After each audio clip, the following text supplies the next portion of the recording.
Wow, and we're racing at Monza. Everybody looks as though they've got away well. It's a very tight first corner into that chicane. We've had problems there in the past, and they approach it at such a huge speed. They're rushing towards it now. It's the McLaren who completely takes him out, David Coulthard, and that is the end of Massa's race. So both Minardis, Jenson Button in fourth, and in fact that is a Toyota of Alan McNish, who has just gone straight past Jenson Button. Button not moving out of the slipstream of Alex Young. Mark Webber has lost the lead to Nick Heidfeld.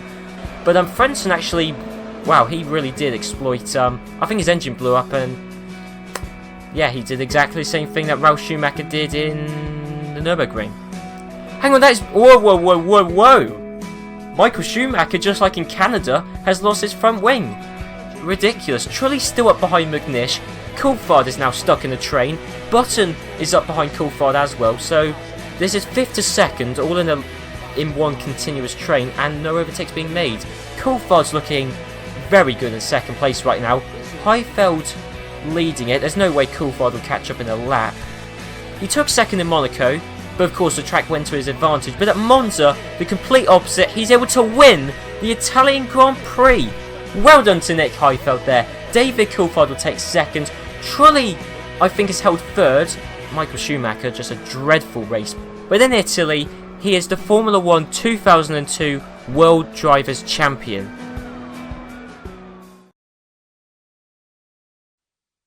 We're here at the world-famous Indianapolis Motor Speedway, home of the US Grand Prix for the last 3 years. Hello and thanks for joining us.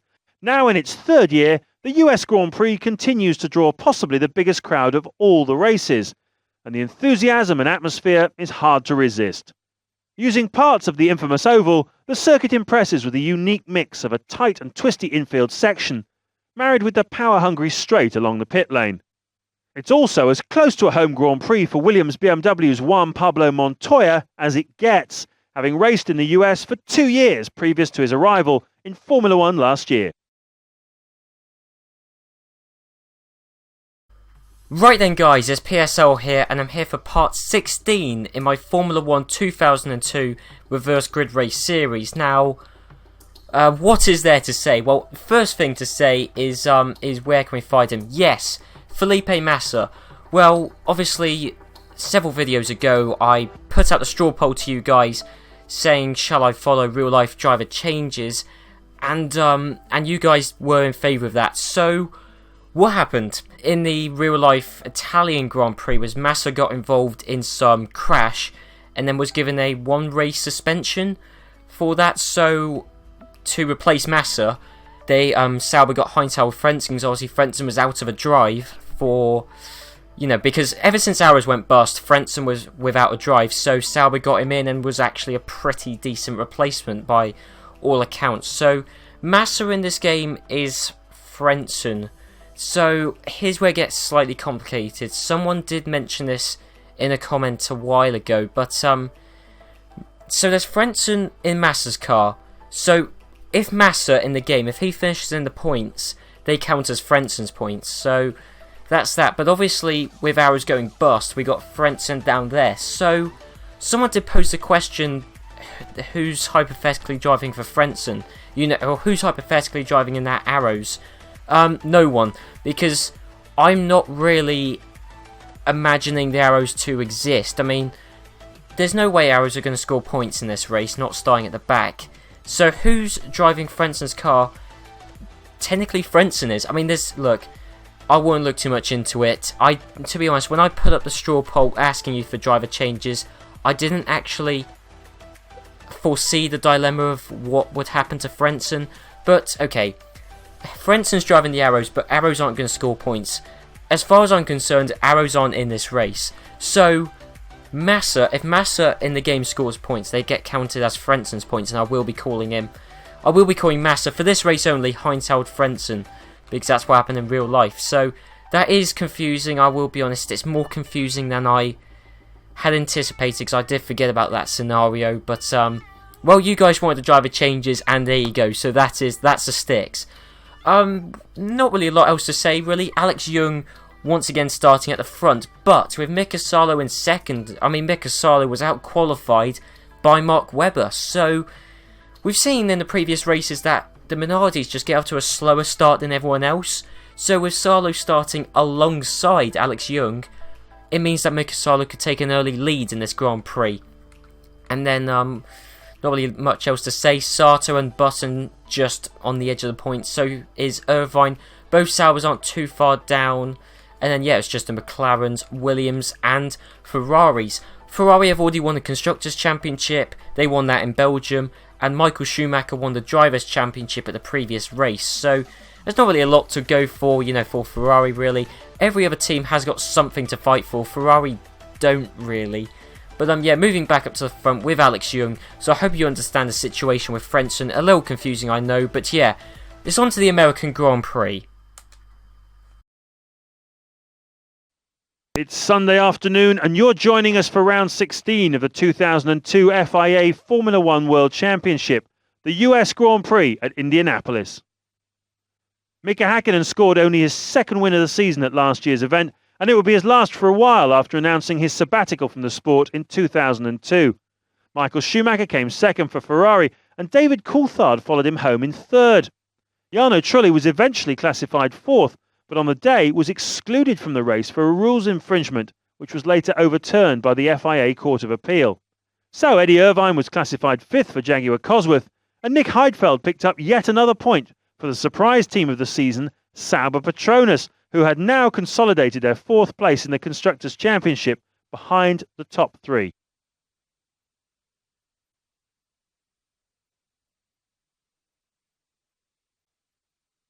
No other Grand Prix start in the world looks like this or sounds like it. Just look at all these people. We're going to go racing any second now at Indianapolis Motor Speedway, and we're off. And they're rushing down towards turn one. It's a long, long way down there. They're building up speed, attacking, lots of switching in the midfield as they rush down towards that tight turn one. Well, thank you, James Allen, and an unfortunate choice of replay camera, because that means I have no idea what happened at the start. Mika Salo is leading it. We may as well get some replay. It was just a really unfortunate choice of camera angle. See if we can... I don't know if it will do it. Actually, it will probably do it again. So from De La Rosa. So Salo actually didn't get off to the quickest launch either, but much better than Alex Young. And then Takuma Sato got past Webber, and I think he'll dive up the inside of Young. And does that mean Takuma Sato's in third place? Yes, it is. So the top three is Salo, De La Rosa, and Sato. Okay, so now we've sort of pieced together somewhat what happened at the start. So yeah, Salo, De La Rosa. Oh no, Alex Young is back into third. Okay, he is fighting for a podium position. It will not last, but Alex Young really doing well. We've actually got a Jaguar up in the mix. Of course, De La Rosa's already up there, but we've got a Jaguar fighting, although he has lost out to Ralf Schumacher, who has come through the field very quickly, and I think Ralf Schumacher is going to take a podium place. De La Rosa battling Mika Salo. So it's Ralf Schumacher's up into third, and then Alex Young, he's lost a further position to Eddie Irvine at this point. So it's Jacques Villeneuve who's holding the last points place, of Coulthard not too far behind. And yet Villeneuve and Coulthard have now both got past Alex Young. So it's Coulthard, Villeneuve, Irvine, Ralf Schumacher already, after only one lap, is behind Eddie Irvine, and it's a BMW engine versus a Cosworth engine, and this isn't easy. I mean, that Williams in a straight line can go up against and beat pretty much anyone on the grid. There's a Ferrari which isn't too far behind. Is it Schumacher or Barrichello? No, it's Michael Schumacher, who has got past Villeneuve and is all over the back of David Coulthard. Kimi Räikkönen's up there, which means once again Montoya is the last of the top drivers to make his way through the field, apart from the fact Montoya has had an engine blow up. That would explain why I couldn't see him, and that's yet another BMW engine failure, which has now caught fire. So Ralf Schumacher's leading it. Okay, that happened out of nowhere. So Mika Salo was leading it, and last I saw Ralf Schumacher was in second. Well, no, he's moved up into first quite easily actually. And Salo's still in second, I believe. I don't think De La Rosa got by going down the back straight. No, but I'll tell you what, I think the move is about to happen. So if it will stick on with De La Rosa, yeah, De La Rosa has got by. Although, actually, no, going into the tight, twisty section of the Indianapolis circuit, and Salo has got back by. I'll tell you what, I like the replay cameras, apart from the fact they're not very functional, but De La Rosa has got up into second place. Oh no, it's a straight line speed showdown between the Toyota or Jaguar. This could be quite evenly matched, but there's a McLaren up there as well. David Coulthard with his Mercedes engine, Irvine's there, and so is Michael Schumacher. So, who's going to come out on top of all of this? We've still got De La Rosa there. Salo looks like he's pulling out away, but Schumacher's got the slipstream on Salo. Coulthard's also there as well. Let's not forget that. And going into the first corner and coming out of it, De La Rosa has taken second, Coulthard third. Salo is in fourth at the moment, but he's gone back past Coulthard. And Michael Schumacher's got by, but now Coulthard's got the inside line, so he's now back into third place. Just toing and throwing positions at this point, but no, I think Coulthard, he has definitely solidified third place at this point. Yeah, Ralf Schumacher's a way out. It would be nice if Ralf Schumacher could actually finish this race without his engine blowing up. De La Rosa in a good second, Coulthard third, although make that still third for the time being, but we've got to remember that Michael Schumacher is now, well, behind him, now ahead of him, so that is, so Michael Schumacher's going to be charging down on De La Rosa. It should be an easy move for him. I don't see, well, I guess there'll be 5 laps left to go. I mean, Michael Schumacher could feasibly catch up to his brother, although, I mean, Ralph's several seconds ahead at this point, and Schumacher is still trying to get past De La Rosa at this point. So, into the first corner, later on the brakes, inside line, force De La Rosa out, and there you go, that is Michael Schumacher up into, yeah, now he's up into second place. So it's an all Schumacher top 2. De La Rosa's in third, that's not going to last too long as Coulthard's there. Raikkonen's now in 5th, Irvine still just about in the points in 6th. Mika Salo's already out of the points, and he had such a promising start, and there's Button, who's just gone up the inside, and so's Barrichello, and I believe that's Barrichello. Yep, up into 7th place. I think that will be 6th very soon, because he should get past a Jaguar quite easily. Speaking of which, Coulthard is going to try and get past De La Rosa, and he hasn't. But, bearing in mind, we've got the banking and the long start-finish straight. I mean, that is several seconds of flat-out action. And given the Mercedes engine's greater power compared to the Cosworth engine, and bearing in mind that Coulthard's got the inside line going around the banking, this should be an easy third place for David Coulthard. And yep, there it is. We can just see him edging away at this point. So it's a Williams, a Ferrari and a McLaren in the top 3 right now. We could have 2 McLarens in the top 4 actually, if Raikkonen can get by on De La Rosa, which he hasn't done yet. Barrichello in 6th. I can't remember if he was ahead of Irvine last time we saw. That's not what I wanted to do. But I think he was. I'm pretty certain I remember seeing Barrichello get past Irvine, but regardless. So it's Ralf Schumacher who, touch wood, is leading it, and his engine hopefully will survive. Michael Schumacher in 2nd, and still a good several seconds behind, and the Williams is comparable to the Ferrari in clean air anyway. David Coulthard will take 3rd, he can't really expect much more than that.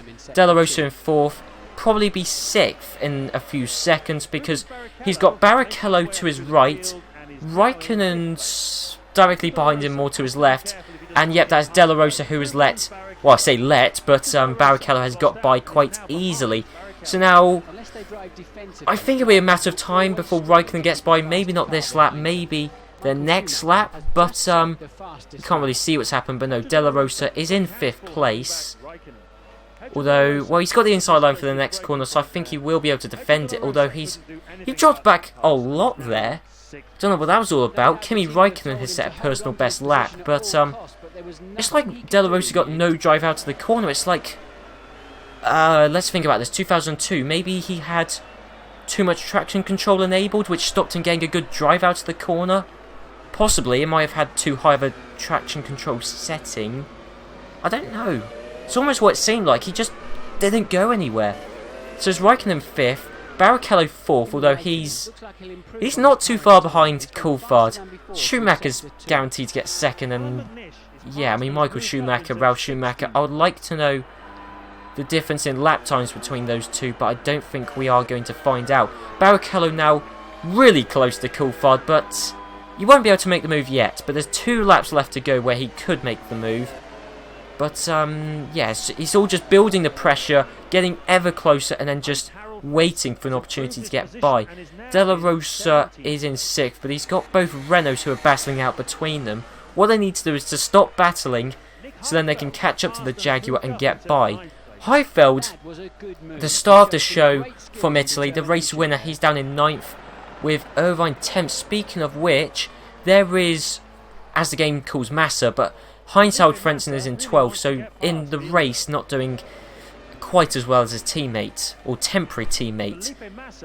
So yeah, so moving back up towards the front, has Barrichello got by on Coulthard? No, I would imagine that the Mercedes engine and the Ferrari engine are quite similar in terms of power output. I mean, I don't know. I mean, obviously we know the Ferrari car as an overall package is much better, but in terms of raw straight line speed, engine power, they're probably quite similar, which is why I would imagine Barrichello is struggling to get by. I mean, in terms of lap times, I mean, the previous lap Barrichello was half a second quicker, but with 1 lap left to go, he's not close enough, really. He's just not close enough to make the move. Ralf Schumacher's still leading it, so his car has actually held up for the first time in, oh god, a long time. Probably the first time in the second half of the season. Belgium, France. There's been quite a few races where Ralf Schumacher has... Belgium and France are examples of where Ralf Schumacher has had really bad luck in terms of reliability. But in America, the first race in a while where he's been able to take the lead and win a Grand Prix. Ralf Schumacher wins the American Grand Prix from his brother Michael Schumacher in 2nd. That leaves David Coulthard, who's just about going to hold on to 3rd place from Rubens Barrichello.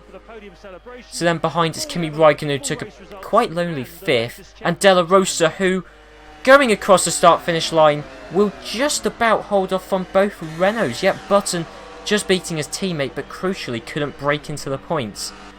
So then it's Heifeld, Irvine, Villeneuve actually just about beating. I do like that replay camera. Almost, you know, it's good for deciding dead heats, which is quite relevant to this race in real life. But yeah, Villeneuve was just ahead of Frentzen there, we saw from that camera. Then it's Salo who dropped back a lot that race. Sato has been on a good streak of reliability. It's amazing. McNish, the arrows, and then there you go. So there you go, the American Grand Prix. And after the previous 2 Grand Prix, Belgium was a proper classic. Italy, which was quite good. I mean, Italy was good. I mean, the result was amazing, and just the lack of overtaking was quite weird. This race wasn't as interesting, as exciting. It was a good race. It was nice to see Ralf Schumacher finish a race. It was nice to see Takuma Sato finish yet another race. Montoya, which this track, as we know, is... well, America is the closest we're going to get to Colombia for a Formula 1 race, and I think Montoya was the only one to retire, or definitely one of a few to retire, so Montoya just brutally unlucky, and that's yet another BMW engine which is self-destructed. So on to the Drivers' Championship, and Michael Schumacher, it's impossible for him to get into triple figure points. I don't think he'll mind too much. He's already won the Drivers' Championship. He won it with 2 races to spare, but he now cannot possibly get into triple figure points this season. But still, 88 points, which is nearly 3 race wins worth of points ahead of his teammate Rubens Barrichello, is just a small bragging right achievement he could have had, which he cannot get this season. Below that, Ralf Schumacher, he really has turned his season around in the second half. I mean, in the first half of the season, Montoya was the really quick number 1 Williams driver. Brazil proved it more than anything else. The second half of the season, that's been Ralf Schumacher. I mean, Ralf Schumacher has had extreme unreliability, but in several races recently has been the quickest guy. So that's what I'm really looking out for heading into the final race in Japan, is which Williams driver will actually end up the best, because Montoya had an amazing first half, Ralf Schumacher a somewhat amazing second half. the question is who will finish ahead.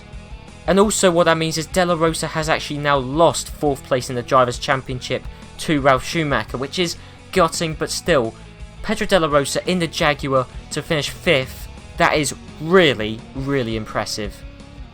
And on to Constructors' Championship, and this makes for depressing reading going into the final race as well. We already know that Ferrari won the Constructors' Championship, but Williams cannot lose 2nd place, Jaguar cannot lose 3rd, and McLaren could lose 4th in the Constructors' standings, but they're a good 12 points ahead of Sauber. So really, in terms of the Constructors' standings, the only interesting battle, and I would say one of the few, or one of only 2 interesting battles in the Constructors' Championship all season, is carrying on. It's between Sauber and Renault. They're only 6 points apart, and that's been the most interesting battle all season. It's the only battle that really is going to be carrying on. So anyway, yeah guys, I hope you enjoyed this episode. Be sure to leave a like, comment, and next time it's the final race in this reverse grid race series, the Japanese Grand Prix. So anyway, yeah guys, I'll see you then.